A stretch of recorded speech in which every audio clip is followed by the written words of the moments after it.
Here I am, Lord,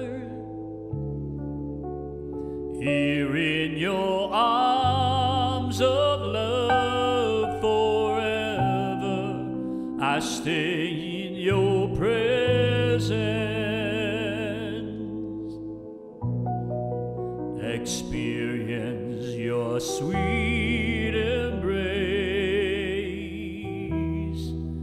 For this is the hour, Lord, to show forth your glory and your grace. And all that I am, with all that I have down at your feet, O Lord.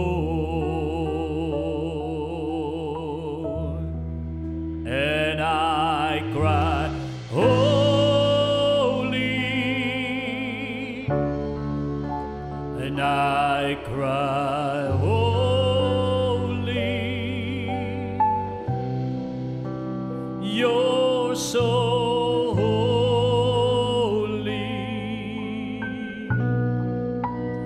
holy are you, Lord. And I cry, holy,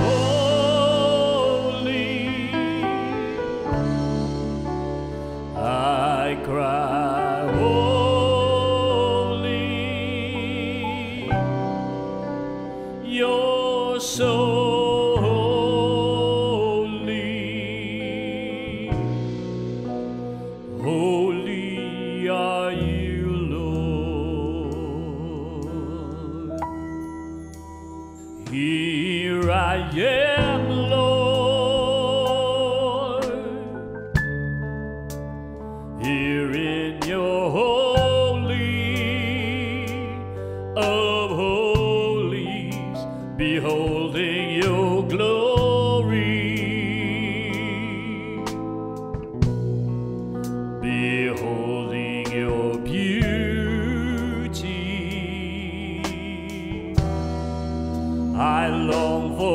this moment, Lord,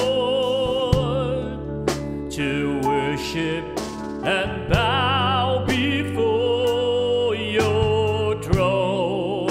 And now that I'm here, my heart will sing that I love you, Lord.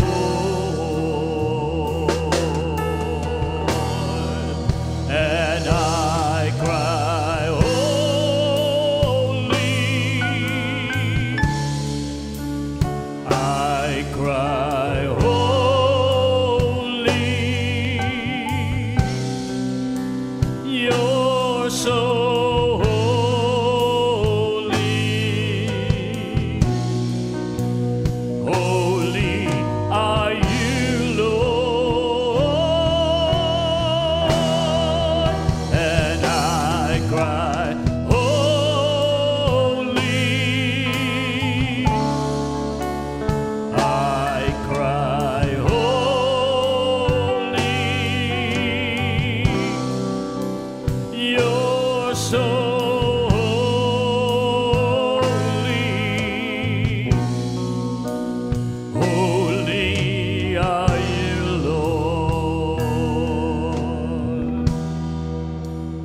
here I am, Lord, here in your holy of holies, beholding your glory, beholding your beauty. I long for this moment, Lord, to worship and bow before your throne. And now that I'm here, my heart will sing that I love you, Lord.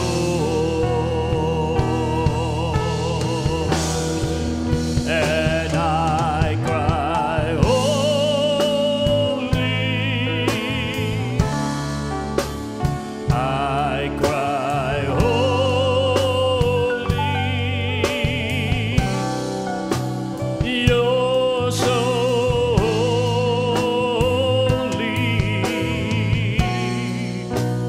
holy are you, Lord. And I cry, holy. I cry, holy.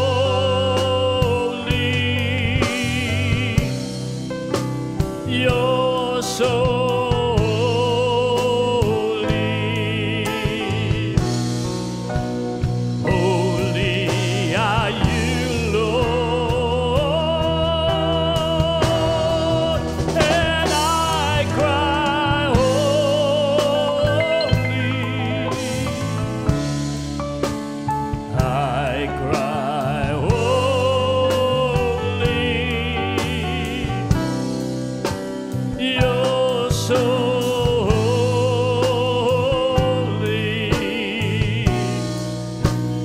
holy are you, Lord.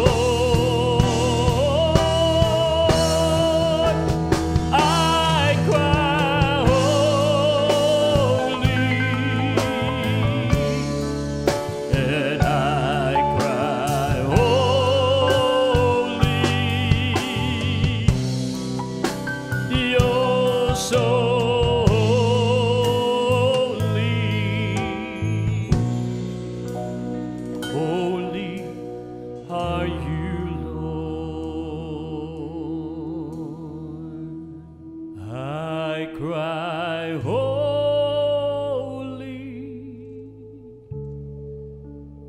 I cry, holy.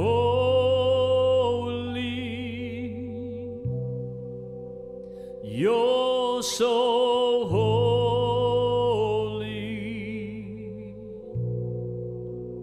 Holy are you, Lord.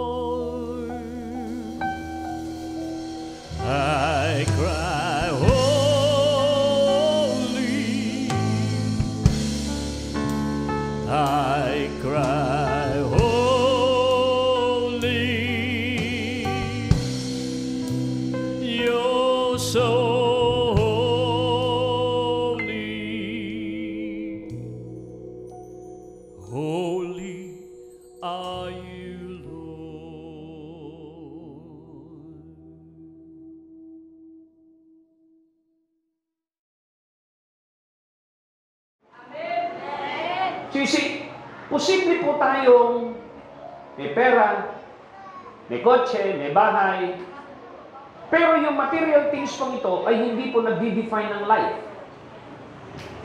Hindi po ito yung definition ng life. At doon po sa mga matatanda na at nauna na, mga nagiging lola na, tatanungin mo sila kung ano ang pipiliin nila. Halos wala nang kwenta sa kanila kung ano ang kotse, bahay. Ang importante lang is what? Life. Yung buhay. So makikita po natin yung value ng life na sinasabi po ng Panginoon. Hallelujah. Bago ko pa ho tayo mag-isip ng isang magandang buhay, si Lord po, tinapos niya na ang pag-iisip ng magandang buhay para sa atin. Wala pang tao, hindi ka pa nabibigyan ng katawan. Nasa isip na ng Panginoon ang dalawang bagay. Ang una, sabi niya, let us create man in our character. Let us create man in our image. Let us create man in our likeness. Yun po yung una. At ang pangalawa po, na nasa isipan na tinapos na ng Diyos sa kanyang isipan, patungkol sa atin, ang sabi niya is, let them have dominion over the earth. Ano ibig sabihin po nun? Nasa isip niya na tayo po ay maghahari sa mundong ito. So dalawa nasa isip niya. Number one, created us in His likeness. Mold us in His character. Number two, He want us to rule and reign on earth. Yun po yung dalawang tapos na bagay na nasa isip niya. Correct? And then sa chapter 2, makikita po natin, doon palang create ang tao, yung kanyang katawan, at hiningahan. And then, man became a living soul. Pero ito pong taong ito, na si Adan, ay kailangan lumago muna. Kaya, nakikipag-fellowship si Lord sa Garden of Eden. Lumalakad ang tao kasama ang Diyos. Bakit siya lumalakad kasama ang Diyos? Hindi po ito normal na paglakad. Ito po ay lakad ng fellowship. It is a walk of relationship. Na kung saan habang nakikipag-usap ang Diyos kay Adan, ini-impart at pinalalago ng Panginoon si Adan so that Adam will grow into the likeness of God. Kaso naputol po yung fellowship na yun. Naputol po ang paglago ng tao. Dahil nagkasala ang tao, pinili ng tao na sumuway. Walang pumilit sa tao na magkasala. Dinesisyonan ni Adan ang magkasala. Sabi mo sa iyong katabi, hindi ka pinipilit ng sino man na magkasala. Dinesisyonan mo yan. Sin is a decision. Sin is a choice. Hindi mo po pwedeng sabihin na kasi makasalanan ako, tao lang ako, kaya hindi ko mapipigilan ang magkasala. Hindi po. Kaya mong pigilan. Lalo na kapag ang Holy Spirit ay pumunta sa buhay mo. Mula noon, nung nagkasala ang tao, nabuksan ang consequence ng kasalanan. Ang sabi ng Bible, the wages of sin is death. What is death? Tanggalin mo sa saksakan niyang buhay na yan ng electricity, yun ang death. Hihinto ka sa pag-ikot, hihinto ka sa pag-function bilang tao na create ng Panginoon. That means in the Bible, you are separated from the life force of God. So makikita po natin dito na ang bawat isa sa atin ay apektado ng curse. Everyone say curse.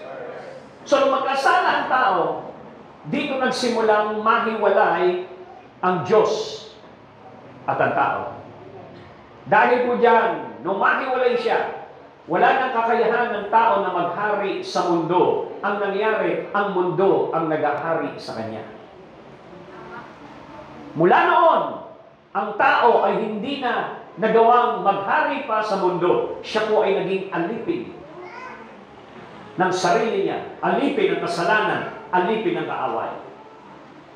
So makikita po natin, hindi kalooban ng Panginoon na ikaw ay nilikha niya para makaranas ng sakit at karamdaman.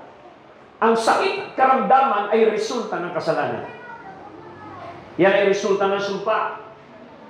Kaya kung tayo po ay mag-iisip, gusto natin bumalik.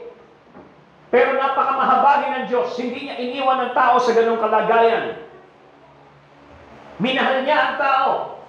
Kaya ang tao po ay, ang Diyos po ay nagkatawang tao upang tayo ay abutin. Gayon na lamang ang pag-ibig ng Diyos sa iyo at sa akin. Ibinigay niya ang kanyang bugtong na anak upang ang sino mang manampalataya ay huwag mapahamak sa impyerno, kundi magkaroon ng buhay na walang hanggan sa langit. Yun po ang dahilan. Bakit siya nagkaroon tao? Upang ikaw at ako ay tubusin. At matapos niya tayong tubusin, gusto niyang ituloy ang tinapos niyang pag-iisip sa atin. Ano yun? Na tayo po ay lilikhain niya, imumold niya into His likeness, into His image. At yung pong pangalawa ay mag-rule sa earth. Amen. Hindi nagbabago ang pag-iisip ng Panginoon patungkol sa atin. That's the reason why all of us, lahat ay binigyan ng privilege na makarinig ng mabuting balita. At depende sa iyo kung gusto mong lakaran. Depende sa iyo kung gusto mong tanggapin. Kaya ano po ang ginawa po ng ating pong Panginoon? Ang ginawa po ng ating Panginoon is that sa Kanya pong pagmamahal is this. He wants us to have what? A divine exchange. Everybody say divine exchange. Sabi ko nga sa inyo kanina yung aking pong introduction, marami po sa atin dito nag-iisip, ikinukumpara ang magandang buhay ng iba materially at sinasabi nila, sana naging gano'n ang buhay ito. Sana naging gano'n ang buhay ito. Pero mga kapatid, hallelujah, mas mataas pa dyan ang inihanda ng Diyos na buhay para sa iyo. Glory to God. Ikinukumpara mo yung buhay mo doon sa mga mayayaman, mga drug lords naman. Mayayaman pero hindi naman makatulog sa gabi. May kotse pero hindi naman sila makatulog. Napakayaman pero ang kinakain lang ay skyflakes. Bakit? Kasi yun lang ang sabi ng doktor sa kanya. Pero milyonaryo ka, tapos ang makakain mo lang skyflakes. Hello? So ano ang ginawa ng Panginoon nung siya'y bumalik? Nung siya'y nagpunta rito sa lupa't ng katawang tao? Ang kanya pong ginawa ay ganito. I came that they might have life. Sabi niya, naparito ako upang sila'y bigyan ng buhay. Bakit buhay ang ibinibigay niya? Kasi ang nawala sa atin sa Garden of Eden is life. We were separated from the light. Kaya nung siya'y dumating dito, hindi siya dito nagpunta para bigyan ka ng relihiyon. He said, I came that you might have life and have it more abundantly. Amen. At yung abundant life na ito, mga kapatid, hindi po ito yung mayaman lang sa pera. Hindi po. Hallelujah. Ang abundant life po ay nandoon ang umaapaw na kapayapaan, umaapaw na kagalakan. Hallelujah! Nandoon ang kakontentuhan sa buhay. Ang iyong kaligayahan ay wala sa material thing. Ang kaligayahan mo ay nasa presensya ng Panginoon. Ito yung sinabi ni David, I will dwell in the presence of the Lord all the days of my life. Hallelujah. Alam niyo, si David, hari na siya. Pero hindi ho siya makatulog, hindi siya kontento hanggat yung Ark of Covenant hindi dumarating sa kanya. Inggit na inggit siya nung nag-standby ng 3 buwan ng Ark of Covenant sa bahay ni Obed-Edom. Sabi niya, hindi ako mapapatulog. Bakit? Wala sa amin yung Ark. Wala yung presensya. Kailangan mapunta sa akin yan. Mayaman na siya. May ginto na siya. May army siya. May pera siya. Pero hindi siya masaya hanggat yung Ark of Covenant, the presence of God, ay hindi nakakarating sa kanyang syudad. So nakita po ninyo, sino ang tunay na kayamanan ni David? Si Lord. Ano ang tunay na kayamanan natin? Hallelujah. Naintindihan po ninyo? Kasi, if you have God, you have the provider. And if you have the provider, you have the provision. If you have the healer, you will receive healing. If you have the supplier, you will receive supply. Kaya sino tunay na kayamanan natin? Si Lord. Palakpakan po natin. Now, tingnan po ninyo yung sinabi ng Panginoon. Sa John chapter 1, verse 1, ang sabi ng Panginoon, in the beginning was the Word. The Word was with God, and the Word was God. So you see, ang Diyos, si Kristo, ay Diyos. Sa kasimula pa, kasama na niya ang Diyos. At ang Diyos na ito ay umabot sa atin. Ang sabi sa verse 14, and the Word became flesh. Bakit siya nagkatawang tao? Para maintindihan ng Diyos bilang tao. Maintindihan ng Diyos ang pakiramdam ng tao. Maunawaan mismo ng Diyos ang nararanasan na kahirapan ng tao. Kaya siya nagkatawang tao. Lahat ng ating mga hamon sa buhay, mga sakit, mga soro, siya ay nagkatawang tao. O lahat ng ito ay naramdaman niya. Nagkatawang tao siya. Bakit? Kasi kailanman hindi tayo pwedeng maging Diyos. Tayo ay nilikha lamang. Pero ang Diyos ang manlilikha. Ang Diyos kaya niyang gawin lahat. Kaya niyang maging tao. Pero ang tao hindi pwedeng maging Diyos. Makinig ko kayo mga kapatid. Nung siya ay nagkatawang tao, ang sabi po rito, and He made His dwelling. He tabernacled. He tabernacled His dwelling among us as flesh and blood. Saan tumira ang Diyos na ito na nagkatawang tao? Tumira at nilimit niya ang kanyang sarili sa isang katawang tao. Ikinulong niya ang kanyang pagka-Diyos sa isang limitasyon. Nilimit niya ang kanyang sarili sa isang tao, sa isang laman na merong tendency magkasala. Alam niyo po ba, kung magkasala si Jesus, madidisqualify siya na tanggalin ang ating kasalanan. Kapag magkasala si Jesus kahit isa lang, hindi na siya pwedeng bumalik sa pagka-Diyos. Ganun yung risk na binigay niya. Iniwan niya ang kanyang pagka-Diyos. Hinubad niya ang kanyang pagka-Diyos. Namuhay na katulad ng tao. Para sabihin sa iyo at ipakita sa iyo bilang tao kung ano ang dapat mong ibigay sa Diyos na ito. Kasi maraming mga tao hindi naiintindihan kung ano yung dinidiman ng Diyos na buhay. Ang sabi ng Panginoon kay Adam, ang kalooban ko sa iyo, you will be created in my likeness, in my character. Ang kalooban ko sa iyo ay maghari sa mundo.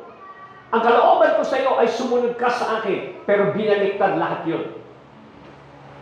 Correct? Amen. Hindi ipinakita ni Adan ang ine-expect ng Diyos. Hindi nagawa ni Adan na ipakita, bagkos na baliktad. At dahil sa kanya, binuksan ni Adan ang sumpa ng sakit, karamdaman, at lahat ng curses. After 4,000 years, mula kay Adam, dumating si Jesus. Born of a woman. Born under the law. The Lord dwell in a body. At ang isang title sa Kanya, He is the last Adam. The first Adam failed to show obedience. But the last Adam showed obedience. Merong ginawa ang huling Adan na hindi ginawa ng unang Adan. Ang ugat ng lahat ng ating kahirapan ay yung pagkakamali ng unang Adan. Ngunit ang ugat ng lahat ng pagpapala at tagumpay ay ang ginawa ng huling Adan. Hallelujah! That's why Jesus is the good news. He is good news. Kaya sabi po rito, namuhay. He fixed His pen on a flesh like us. At ang sabi po ng word ng Panginoon, sa Isaiah 55 verse 11, so is my word that goes forth out of my mouth. It will not return to me empty, but will accomplish what I desire and achieve the purpose for which I sent it. Saan nanggaling ang ating Panginoon? Nanggaling ang Panginoon sa bosom of the Father. Kung nakakita kayo ng kangaroo, makikita po ninyo yung jockey, yun po yung bosom. Pag sa malayo, nakakita po ako noon sa Australia when I was there. Akala ko, isang kangaroo lang yun. Pero nung lumapit na po siya, lumabas yung ulo nung maliit na kangaroo sa kanyang pouch. Dalawa pala sila. Yun yung ibig sabihin ni Jesus, I am in the Father, and the Father is in me. I and the Father are one. Nasaan siya? He was on the bosom of the Father. And then, God released the Word. Jesus was the Word. Christ is the Word. He sent His Word. So shall my word be that goes forth out of my mouth. He released the Word. Ang sabi niya, hindi po pwedeng bumalik ang Word sa akin nang walang na-accomplish. Ang Word na ito na nagkatawang tao, hallelujah, ay namuhay sa Jerusalem. Ang Word na ito na nagkatawang tao, hallelujah, ay nagpagaling sa may sakit. Ang Word na ito na nagkatawang tao ay lumakad sa Jerusalem at nagpagaling ng mga at bumuhay ng mga patay. Ang Word na ito na nagkatawang tao ay gumawa ng himala. He multiplied the bread. This Word that became flesh. He healed the sick. He cast out devil. Hallelujah. And when He was on the cross, He said, Father, I am coming back to you. I will not come back to you empty. I will come back to you with accomplishment. I will come back to you, hallelujah, with the power restored to man. That is the purpose. Sabi niya, Father, I come back to you. It is finished. Hallelujah. Hindi niya sinabing, I am finished. Ang sabi niya, it is finished. Ano yung tinapos niya? Tinapos niya na ang ating kahirapan. Tinapos niya na ang kapangyarihan ng kasalanan. Tinalo niya ang principalities and power. Tinapos na niya ang pagdurusa ng tao. By His stripes, we are healed! Yung po yung binayaran niya. Kaya ang sabi ng word, hindi siya po pwedeng bumalik. It will not return to me empty. Kaya nung bumalik ang Panginoon sa langit, punong-puno siya ng achievement para sa tao. Punong-puno siya ng accomplishment ng kalooban ng Ama. Hallelujah! Hallelujah. Naintindihan po ba ninyo?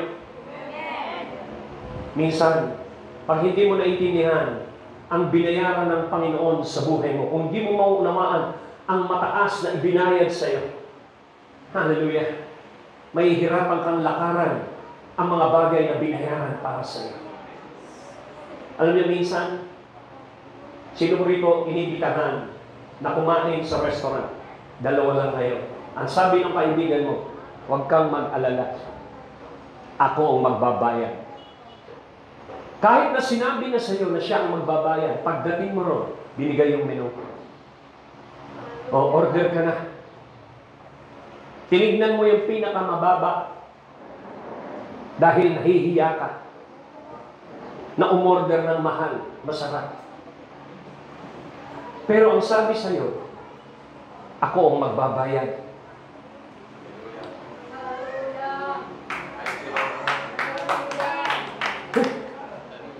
Pero si Jesus, hindi siya magbabayad. Nabayaran na niya. Tapos ikaw, ang kinukuha mo lang, hiyang-hiya ka na kunin yung binayaran niya. Hello? Amen. Andiyan na ba kayo? Amen. Sino rito? Sino rito? Matapos kumain, ang daming in-order. Nakita niyo maraming sobrang pagkain. Nangihinayang ka. Hindi ba ang tapang-tapang mong tawagin ng waiter? Para ano? Ibalot lahat. Ano ang logic doon? Bakit hindi ka nahihiya na kunin nyo na iuwi? Kasi binayaran nyo.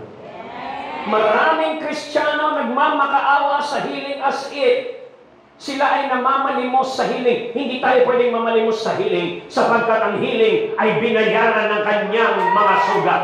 By His stripes, we are healed! Yung iba, nagmamakaawa, nabigyan sila ng provision. Mga kapatid, hindi ka pwedeng magmakaawa sapagkat binayaran ng Panginoon ng provision ang buhay mo. The Lord is our shepherd. We shall not want. Hallelujah. Pag hindi nakayag sa iyo kung ano ang binayaran, mananatili kang magmamakaawa.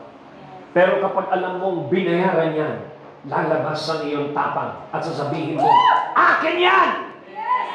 Ang healing, akin yan! Ang deliverance, akin yan! Ang magandang buhay, akin yan! Ang kapayapaan at kagalakan, akin yan! Sabihin mo sa iyong katabi, angkinin mo ang binayaran ng Diyos sa iyo. Hallelujah.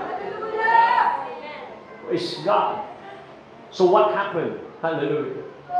Dahil po dyan, anong dahilan bakit siya nagkatawang tao? He became flesh to reach out for you. Number 2, He became flesh to set an example how to live a life pleasing to God. Kasi yung iba hindi nagbabasa, nagkatawang tao na, nakikita mo na, naobserbuhan mo na si Jesus. Hindi mo pa rin ba naintindihan? Ha? At ang inyong mga leaders na namumuhay before you, ang mga leaders na namumuhay ng pattern ni Kristo, hindi mo ba naiintindihan ang buhay ni Kristo sa buhay ng mga lingkod niyo? Tingnan na lang ninyo ang inyong mga leaders, how they walk the walk of Christ, how they live the life of Christ, para maintindihan mo ang isang klaseng buhay na inaalok ng Panginoon sa iyo. Nung nagkatawang tao ang Panginoon, nag-set siya ng example, ng model, ng isang klase ng buhay na nakaka-please sa Ama. Amen. Umakyat na yung katawan ni Jesus. Sino mga natira?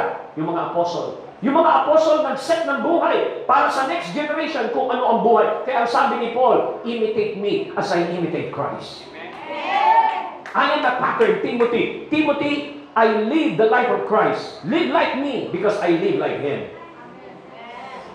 Christ lives in me. That's why, look at my life. My life is a message to you, Timothy.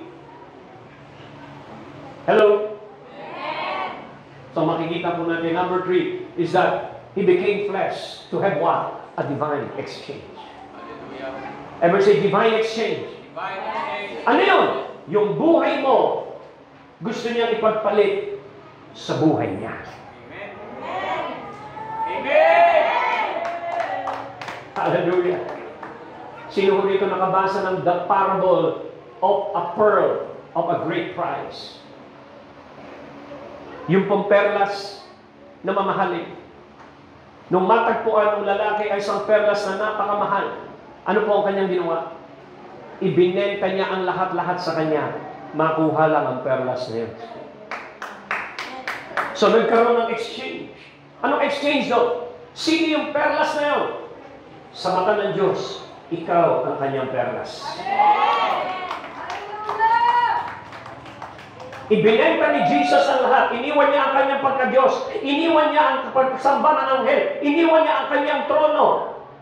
Iniwan niya lahat. Pati buhay niya, ibinigay sa atin. Makuha niya lang yung perlas na yun. Ikaw at ako ang perlas na yun. Ngayon, balik rin naman natin. Siya ba ang perlas mo? Kung gusto mo siyang makuha bilang perlas, the Bible said, you will suffer the loss of all things in order to gain Christ. Ang kapalit din ay ang buong buhay mo. Binigay niya ang buhay niya para sa atin. Ang gusto man ng Panginoon, kaya mo bang ibigay ang buhay mo para sa akin?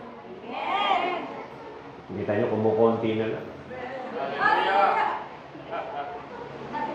So there is what? A divine exchange. Sino narinig niya? Anong gusto ipagpalit ni Lord? Yung buhay niya sa buhay mo.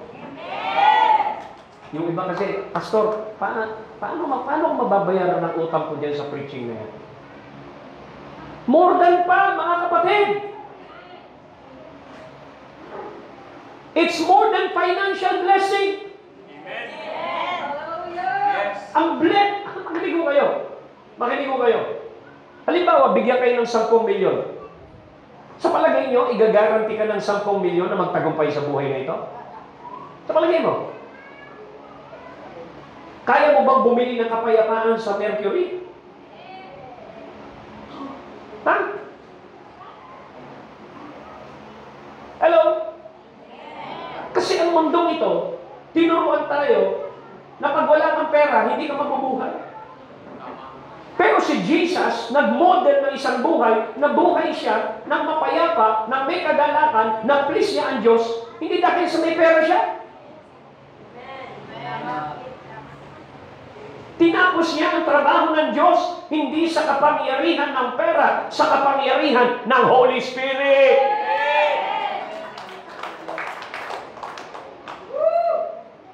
So He became flesh to reach out for men.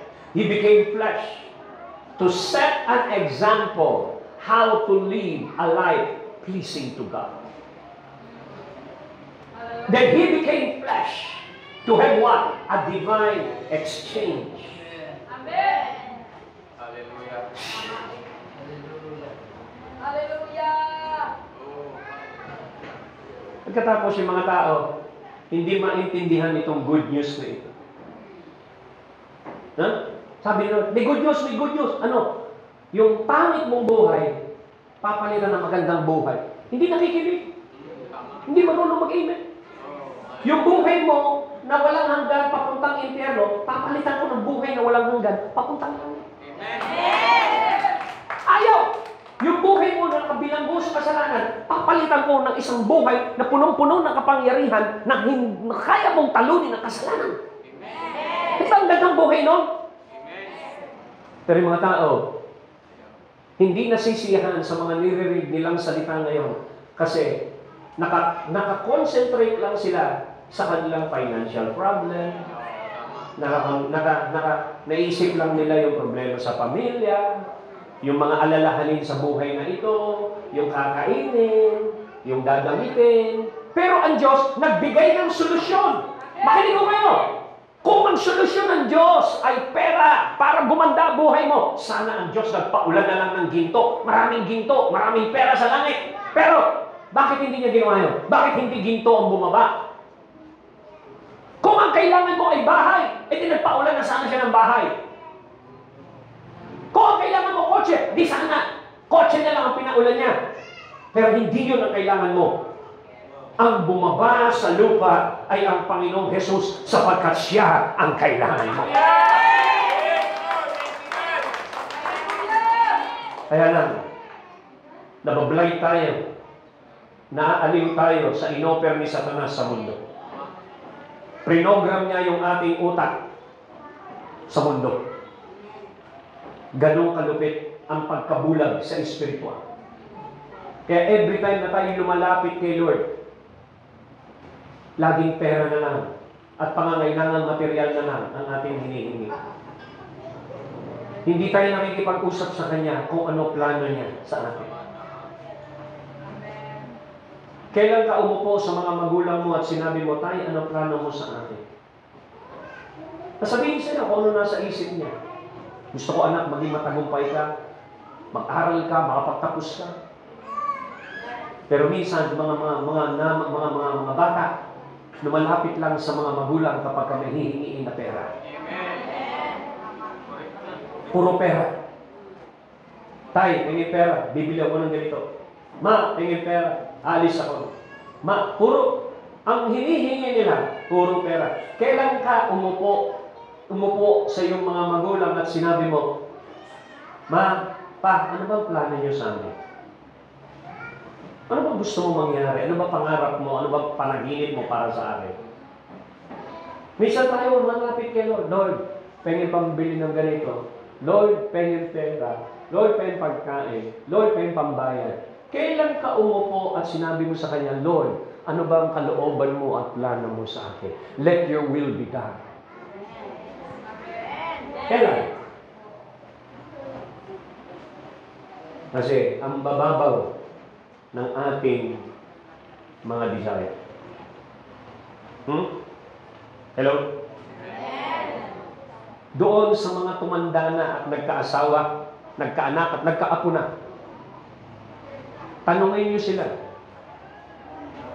kung madali ang mag-asawa at magpamilya. Sasabihin sa iyo, hindi. Sasabihin sa iyo ng mga magulang na yan, "Anak, kung makakapagsimula lang ako, aayusin ko buhay ko. Kasi na-inlove lang kasi ako. Nadisib ako ng kanyang kapugian. Nadisib ako ng kanyang kagandahan. At nung nagkaanak na ako at ikaw yung inalagaan kita, akala ko ang pag-aasawa mag-e-enjoy lang sa sex." Hindi pala. Marriage is not about sex. Sa mga tumanda, na-realize na nila yun. Sa mga bata, na malakas pa ang tawag ng laman, mag-aasawa para lang matikman niya. Hanggang sa nagkaroon na hindi nila inaasahan. May mo hindi inaasahan. Paano ka nabuntis? Hindi mo inaasahan niya. Pinili mo yun. Tapos nung hirap na hirap ka na para bumuo ng pamilya. Ano nangyari? Na-realize mo, hindi ka handa. Hindi ka handa maging magulang. Hindi ka handa maging nanay. Hindi ka handa maging tatay. Supposed to be dapat naglalaro ka pa ng basketball. Hindi ka na makapaglaro ng basketball. Bakit? Kailangan mo nang ilaan ang oras mo sa pagtatrabaho dahil meron ka ng anak na kailangang arugain.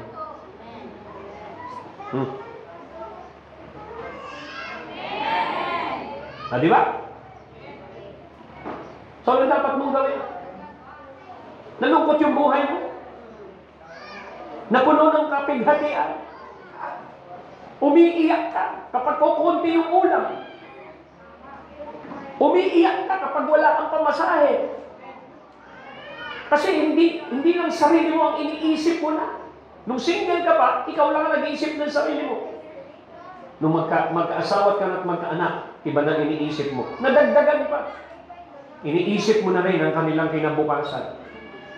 Hindi pa dumarating yung kinabukasan, gusto mo maihanda na. Kaya minsan, yung mukha mo, wala nang kasiya-siya. Yung mukha mo, punong-puno ng kapaguran. Punong-puno ng sorrow.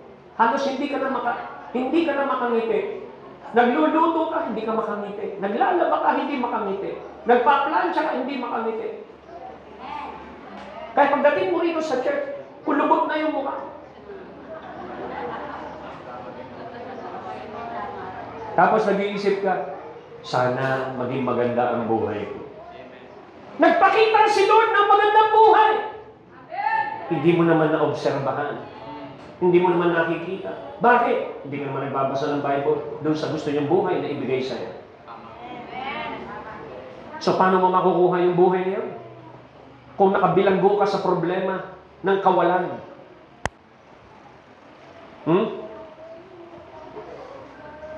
Divine exchange. Meron siyang gustong gawin. Hallelujah. So, lahat po tayo ngayon ay binigyan ng pagkakataon ni Lord. At iniimbita ba niya tayo? Ano sabi niya? Pagod ka na ba? Are you tired of your life? Are you tired of religion? Are you tired living on the standard of this world?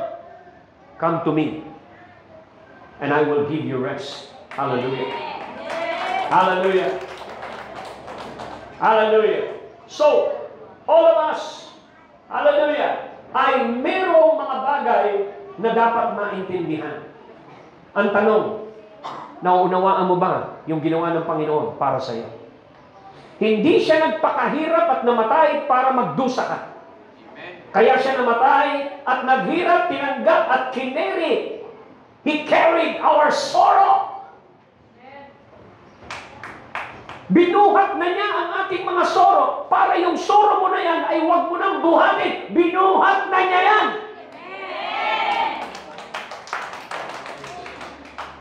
Kaso, hindi mo maintindihan.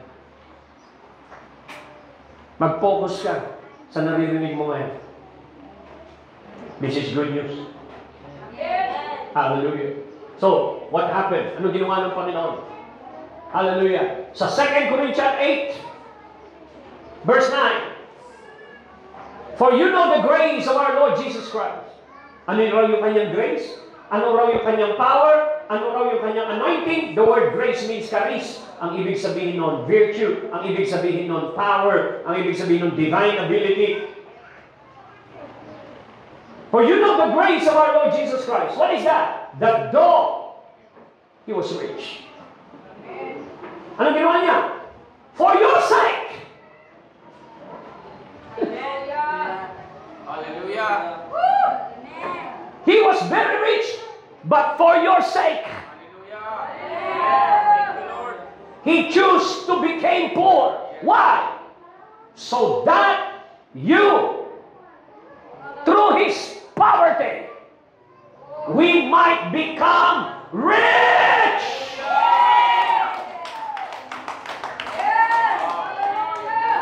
Hindi siya namatay para ikaw ay magdusa.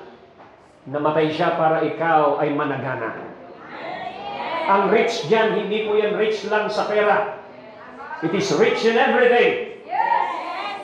You are rich in peace, in joy. Hallelujah! Ito po yung kanyang grace. Pinili niyang maghirap, pinili niyang maapi, pinili niyang masugatan, pinili niyang mamatay for your sake. Hallelujah. Nakikita po natin ang susunod na verse. Anong sinabi niya? Sa Isaiah 53, He was prophesied. Anong kanyang ginawa? He was wounded. Bakit siya nasugatan? Para sa ating pagkakasala. Ang kapalit o parusa ng ating pagkakasala, siya ay nasugatan. He was bruised. Ibig sabihin na bugbog for our iniquities. Sa ating pagsalansan. The chastisement, ang kaparusahan, para maibalik ang kapayapaan, tinanggap niya ang koronang tinik. Isipin po ninyo, lahat ng ginawa sa kanyang katawan, may kapalit. Nasugatan ng likod, sabi niya, by His stripes, we are healed. By His stripes, we are healed. Yung iba sinasabi, Lord, ang hirap, hindi ko mapayapa, wala akong peace. Paano wala kang peace? Hindi mo inaangkin ang peace? Binayaran ni Lord ang peace. By His blood, He declared, reconcile us with God, peace with God, and peace in God, and peace of God that guards our heart and our soul. Binayaran niya ito ng kanyang koronang tinik. Hindi siya naglagay, hindi niya tinanggap ang koronang tinik ng walang kapalit. Ang kapalit nito, the chastisement, para yung peace.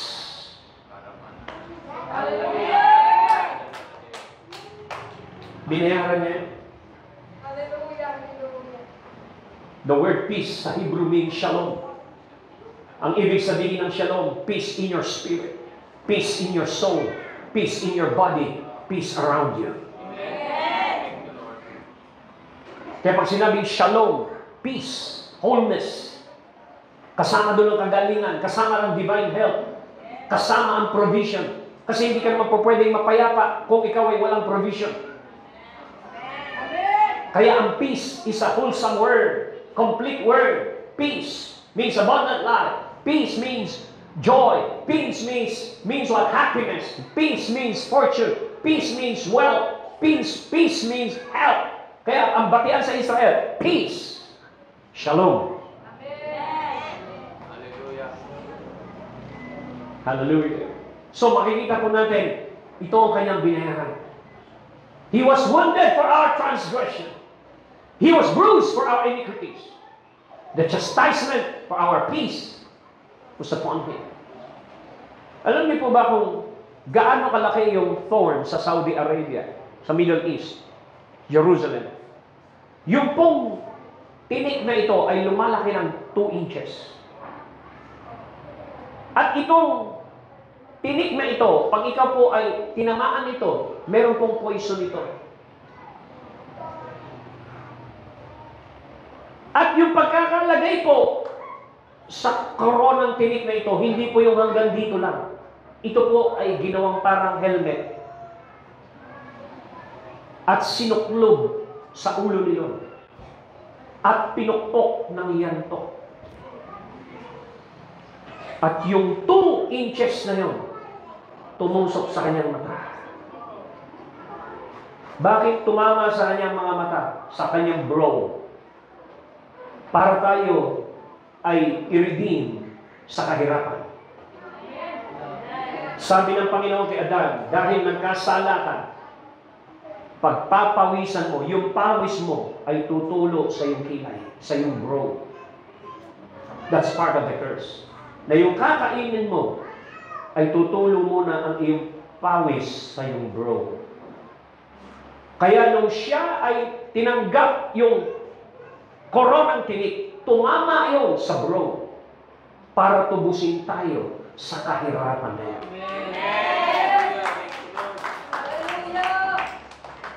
Tingnan po ninyo. So, ito po yung kayamanan natin na pinag-uusapan. Hindi tayo nag-uusap ng mga walang kwentang usapan. Kaya ang sabi ng Panginoon sa Last Supper, kinuha niyang tinapay. Brinate niya. This is my body. Broken for you. Gusto ko alalahanin mo ko dito. As often as you do this, gusto ko dito sa area ito ng aking suffering. Gusto ko ito yung alalahanin mo sa akin. Maraming chapter sa kanyang buhay na pwede mo siyang maalala. Paglakad ng tubig, paglakad sa ibabaw ng tubig, mag-multiply ng tinapay. Are you here? Marami ka pa pwedeng isipin. Nagpagaling namin sakit, bumuhay ng patay, para alalahanin si Lord. Pero ang sabi niya, ayokong doon mo ko alalahanin sa mga miracles and signs and wonders. Gusto ko, alalahanin mo ko, paano ko nabugbog para sa iyo. Paano ang aking katawan nabugbog para sa iyo? Kinuha niya yung juice. Sabi niya, ito ang aking dugo. Nabubo para sa iyo. Dahil kung wala ang pagbuhos ng dugo, walang pagpapatawad sa kasalanan. Sa tuwing gagawin mo ito at iinom sa sarong ito, gusto ko, alalahanin mo paano tumulo ang dugo ko para sa iyo. Hindi kita give up hanggang krus. Hindi kita isinuko hanggang krus. Ipinaglaban kita hanggang krus. Gusto kong alalahanin mo ko sa eryang ito para hindi ka manlamig. Para hindi ka bumalik sa dati mong buhay. Maraming mga Kristiyano, hindi alam ang value bakit namatay ang Panginoon. Kaya diretso pa rin sila sa paggawa ng kasalanan. Hallelujah. Pero kung malalim sa iyo ang kapahayagan ng cross, lalabanan mo ang paggawa ng kasalanan. Hallelujah. Nagiging ba ninyo? So makikita po natin dito. Hallelujah. Sa Isaiah 55 verse 11. Yung word na ito na nagkatawang tao ay hindi bumalik sa Diyos nang walang daladalang tagumpay para sa tao. Hindi bumalik sa Ama na walang daladalang pagpapatawad para sa tao.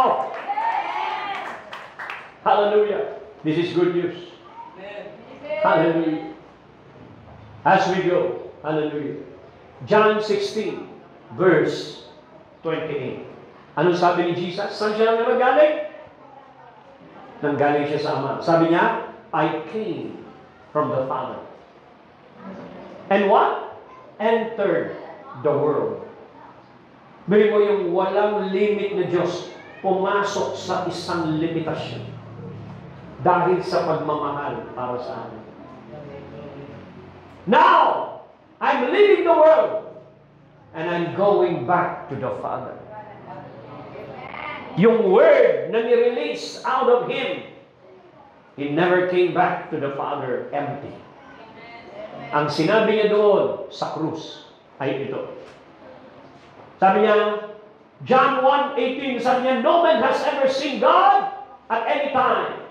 The only unique Son or only begotten God who is in the bosom.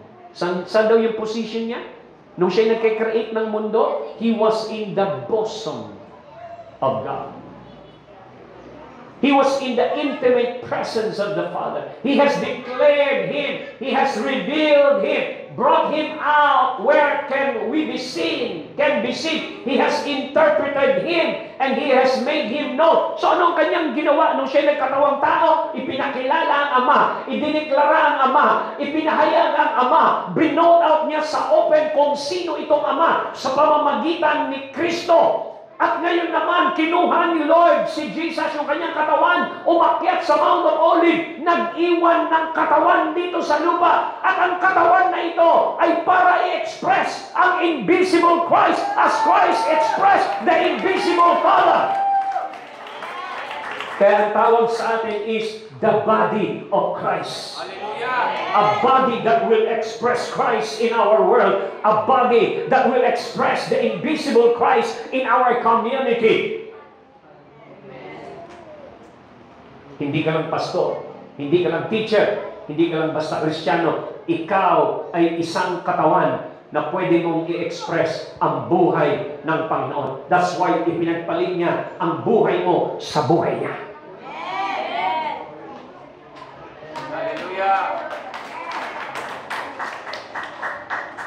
Naintindihan ni Pablo ang mystery na ito. Ang sabi niya, on earth, for me to live is not Pastor Henner. On earth, for me to live is not Pastor Nat. On earth, for me to live is not Tina. For me to live on this earth is not Raymond. For me to live on earth is Christ. For me to live is Christ, and to die is gaining Christ. Sabi mo sa iyong katabi, we express Christ.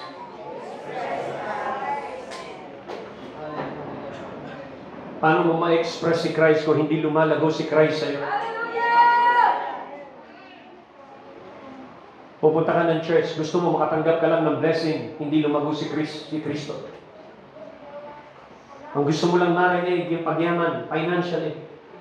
Pero yung tunay na good news, hindi mo maintindihan. Bakit tinanggap mo ang Panginoon? Bakit nagtanim ang Panginoon sa buhay mo ng Kristo? Dahil gusto nung nagtanim, umani siya ng Kristo sa buhay mo. Amen!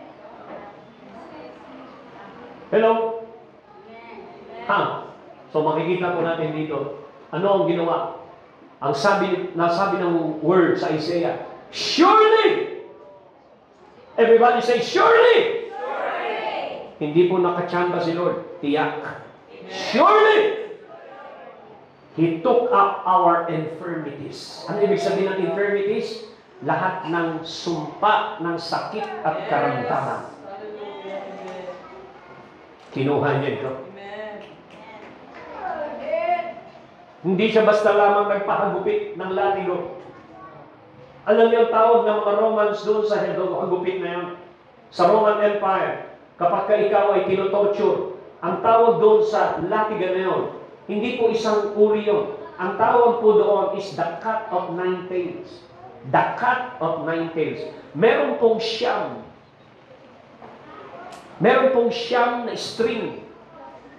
At ang bawat dulo noon may gawa sa iron, nakaklo. May gawa sa buto. May gawa sa metal, may gawa sa iba't ibang matutulis na bagay sa dulo. Kaya kapag hinataw doon, lahat yung kakapit sa laman. Ang masakit doon, paghata, parang inararo ang likod mo. Kaya there was a prophecy sa Book of Psalm. Yung nag-aararo, inararo ang likod ko ng malalim. Dahil kada hataw sa kanya, kakapit, paghata, kasama ang laman. Hindi niya tinanggap yun nang walang-wala na. Tinanggap niya yun upang tayo ay mapalaya sa ating infirmities and sorrow. Binayaran niya ang lahat ng ito. And yet, akala natin we considered him na pinarusahan ng Diyos or smitten by God and afflicted. Dahil namatay siya. Pinarusahan na parang kriminal. Pero wala mo siyang kasalanan. Ang ginawa niya lamang is substitute, ipinalit. Kaya noong unang panahon, sa panahon ng Israel, bago patayin ang isang tupa, nililay hands yun. O kaya yung scapegoat na tinatawag, ililay hands yun. Ng high priest, itatransfer lahat ng kasalanan sa inosenteng hayop na yon. At yun ay pakakawalan. Malaya na siya. Are you here? Ganun po ang ginawa ni Jesus. Kinuha niya lahat ng ating kasalanan at siya'y namatay sa krus. Hindi siya mamatay-matay at that time dahil wala siyang personal na kasalanan. Ang tanging kasalanan niya lang ay yung kasalanan na natin na inahaw niya. He who knew no sin, he became sin. So that we that are sinners will become the righteousness of God in Christ. Kaya tingnan po ninyo, ang tindi ng kanyang binayaran. Kapag ito po ang ating pinag-uusapan mga kapatid, dapat po tayong mas lalong mag-alam sa ating pag-ibig sa ating Panginoon. At maunawaan mo yung klase ng buhay na inaalok niya sa iyo at ibinigay niya sa iyo. Hallelujah! Psalm 107 verse 20, ang sabi po rito, so He sent His word and healed them. He delivered them from destruction. Sino yung ipinadala na word? Si Jesus. He sent His word and healed them. Amen? Amen? Sabi niya, sabi mo sa iyo katabi, pinadala ng Panginoon, pinadala ng Ama si Jesus sa iyo. At ikaw ay pinagaling. Hallelujah. Praise God. Tingnan po natin ang ibinigay ng Panginoon.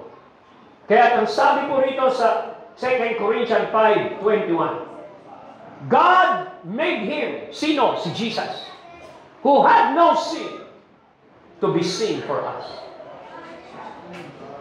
Kaya pagka nakikita mo yung katawan ni Jesus, nakikita mo kung ano ang naging parusa sa iyong kasalanan. Siya ay naging kasalanan. Nung ma-absorb niya na lahat ng bakterya ng kasalanan sa kanyang katawan, ang pinarusahan at dinikdik sa krus ay ang ating kasalanan. Hindi pinarusahan ng Diyos Ama ang anak, kundi ang ating kasalanan na inabsorb ng kanyang katawan.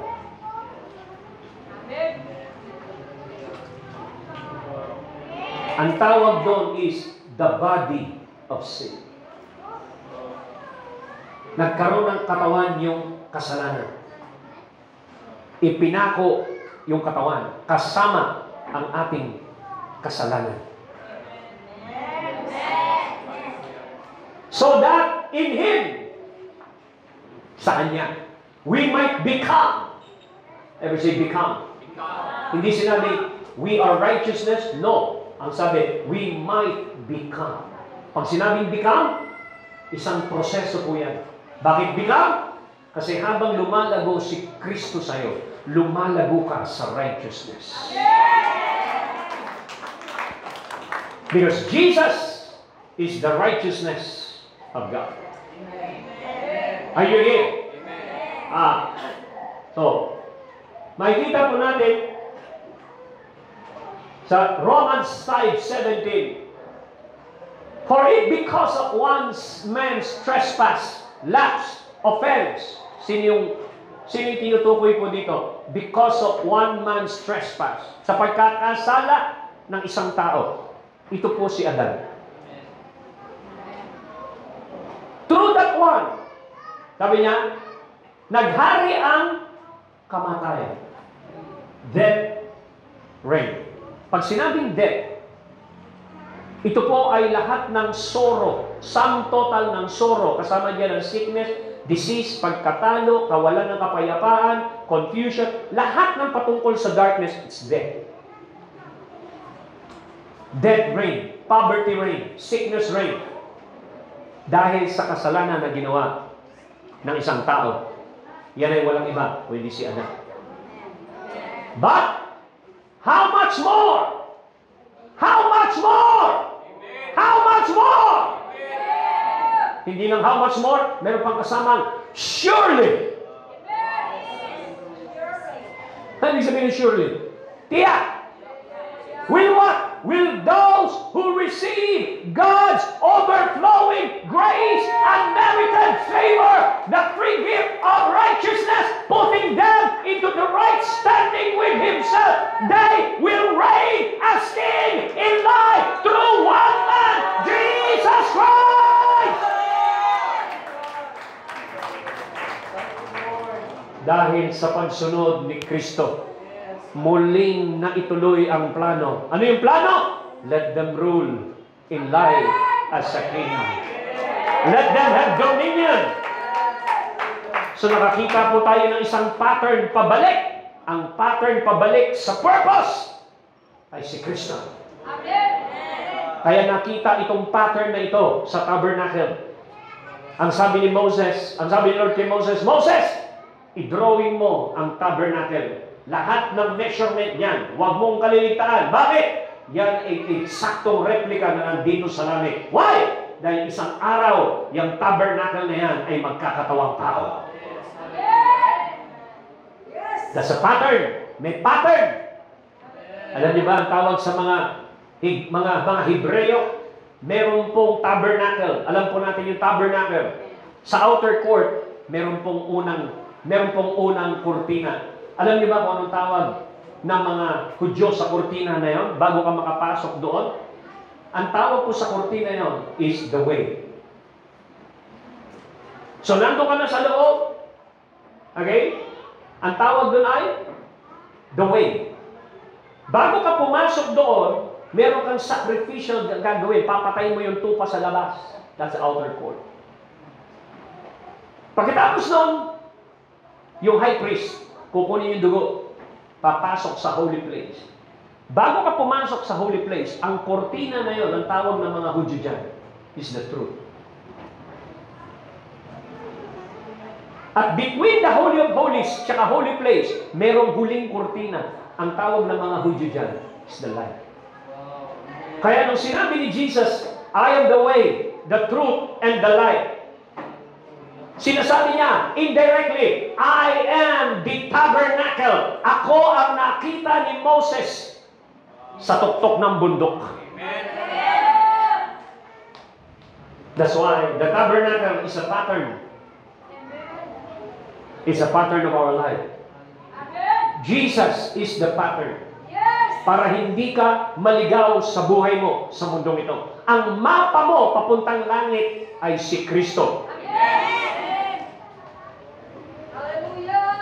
Kaya ka pinapokus kay Kristo. Look to Jesus, the author and the finisher of your faith. Hallelujah! So anong gustong buhay? Ng buhay ng Panginoon. Iniimbitahan ka niya. Pagod ka na ba? Come to me and I will give you rest. Matagal ka na nag-struggle. Matagal ka na nakikipaglaban sa sarili mo. Matagal ka na nakikipaglaban sa kasalanan. Sinasabi ng Panginoon, lumapit ka sa akin, bibigyan kita, tuturuan kita, makinig ka sa akin, pag-aralan mo ko, sapagkat ang buhay ko ang tumalo kay Satanas, ang buhay ko ang tumalo sa kasalanan, ang buhay ko lamang ang nakaka-please. I am the life that pleases the Father. I am giving it to you. That's why there is what? A divine exchange. Ang tanong, naiintindihan mo ba bakit ito binayaran sa iyo? It's more than what you could imagine. It's more than what you could comprehend. Isang klase ng buhay. Si Pablo, na-discover niya ito isang araw. Sabi niya, hindi na ako nabubuhay. Si Kristo na ang nabubuhay sa akin. Naintindihan mo ba yung buhay na nandiyan dyan? Lumalago ba yung buhay na yan? So therefore, makikita po natin yung ating pong weakness. Gusto niya ipagpalit sa kanyang strength. Gusto niya ipagpalit sa kanyang lakas. Yung ating pong defeat, gusto niya ipagpalit sa ating victory. Sa kanyang victory. Yung ating sickness and disease, gusto niya ipagpalit sa divine health. Sa kanyang divine health na ino-offer. Yung ating pong sorrow, yung ating pong poor, pagiging mahirap, balik po natin. Hallelujah! Ibalik. Pakibalik sa slide. Yung sa poor. Yung ating pagiging mahirap, pinagpapalit niya sa kanyang kayamanan. Amen! Hallelujah! Balik natin doon sa slides. Yan. Patapos na po tayo. Ilang ano na lang po yun. Hallelujah.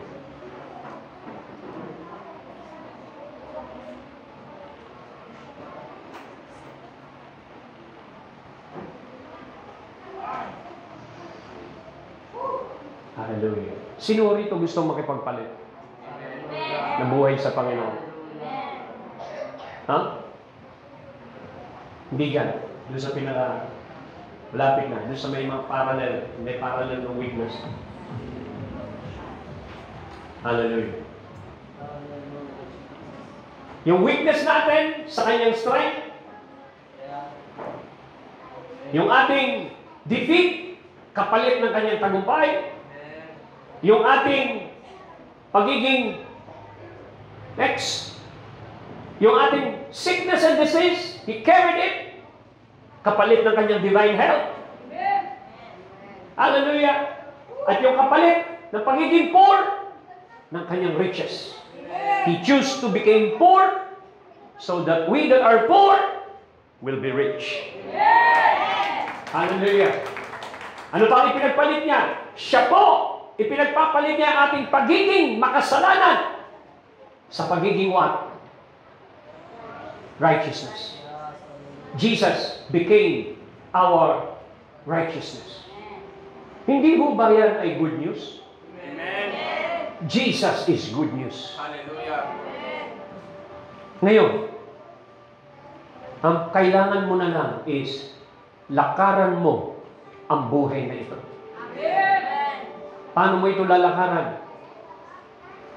Dapat meron kang personal na relasyon kay Lord.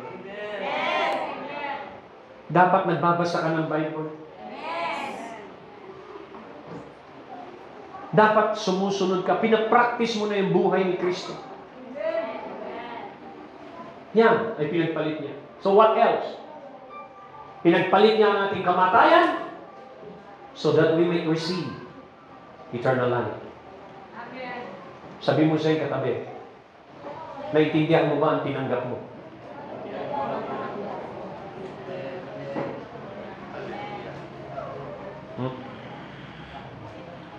Mas matindi pa sa pera ang tinanggap mo. Mas matindi pa sa house and lot ang tinanggap mo. Mas matindi pa sa kotse ang tinanggap mo. Jesus is our true riches. So, makikita po natin yung huling verse. Ito ang word na sinabi ng Panginoon sa krus bago siya bumalik sa Ama. Sabi ng Panginoon, so shall my word be that goes forth out of my mouth. It will not return to me empty. Bago bumalik si Lord sa langit, sa kanyang Ama, bago siya bumalik, ito ang sabi niya, when he had received the drink, Jesus said, it is finished. Amen. It is finished! Alam niyo kung ano tinapos niya? Tinapos ko na ang kahinaan ng tao. Tinapos ko na ang paghihirap ng tao. Tinapos ko na ang sakit karamdaman ng tao. Tinapos ko na ang takot ng kamatayan. Tinapos ko na ang pagiging mahirap ng tao. Father, mission accomplished. I'm now coming back to you with victory. I'm coming back to you with reconciliation of man to you. It is finished. Hallelujah. Lift your hands to God right now. Lift your hands. Hallelujah. Do you embrace that life? Yes. Do you value that life? Pinapahalagahan mo ba ang buhay na ito? Pinapahalagahan mo ba ang ipinagkatiwalat at gustong ibinigay ng Diyos sa iyo? Niyayakap mo bang lakaran ng buhay na ito? Ba't di mo kausapin ng Panginoon ngayong umaga at sabihin mo, Lord, I accept your life in exchange of my life. I receive that divine exchange. I give you my sickness and I receive your healing, your divine health. I give you my poverty and I receive your riches. I give you my sin and I receive your righteousness. I give you my darkness and I receive your glory. I give you my defeat and I receive your victory. I am more than conqueror through Christ who strengthens me. We can do all things through Christ who strengthens me. Everybody pray in tongues right now. Pray in the Spirit. Oh, I receive your life. I receive your life. Let this life rise. Let this life increase. Let Christ lives in me. Oh, let Christ arise inside of me.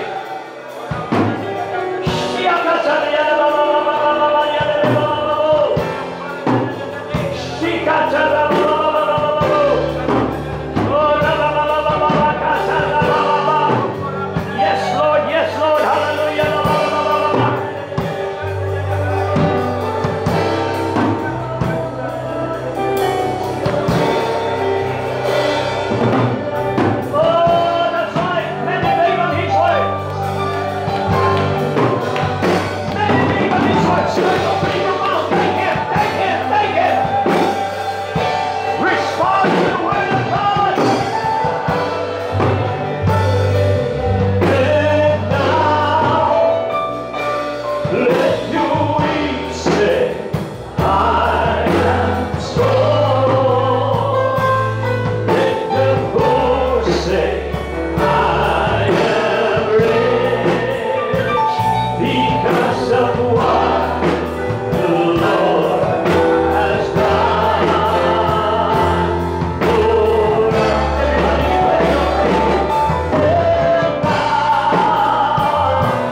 You know why it's running after you?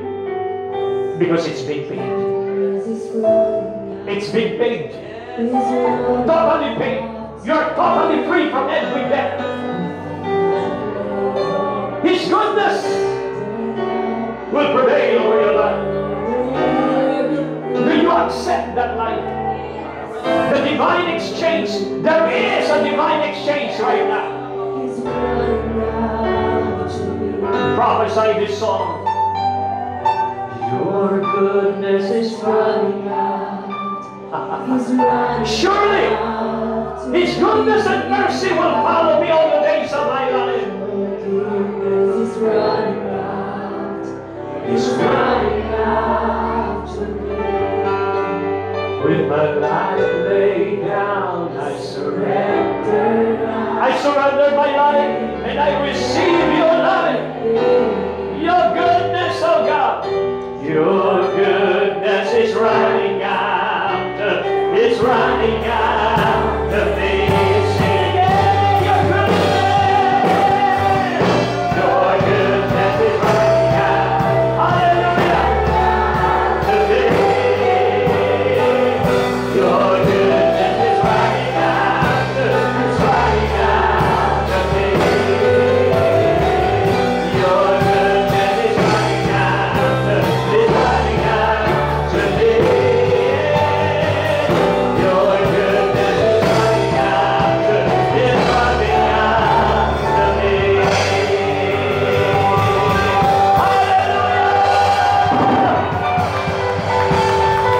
Now listen, I want you to have a prayer partner right now. At ideklara mo ang lahat ng pagpapala, lahat ng binayaran ng Panginoon para sa Kanya. Ideklara mo sa Kanyang buhay ngayon. And receive the blessing of God as you pray one another right now. Come on, find a partner right now. Let the goodness of God run after you right now. Right now, find someone else who needs to release that prayer. Thank you, Jesus. Oh God, I declare that life. I declare that life, oh God, in Jesus' name.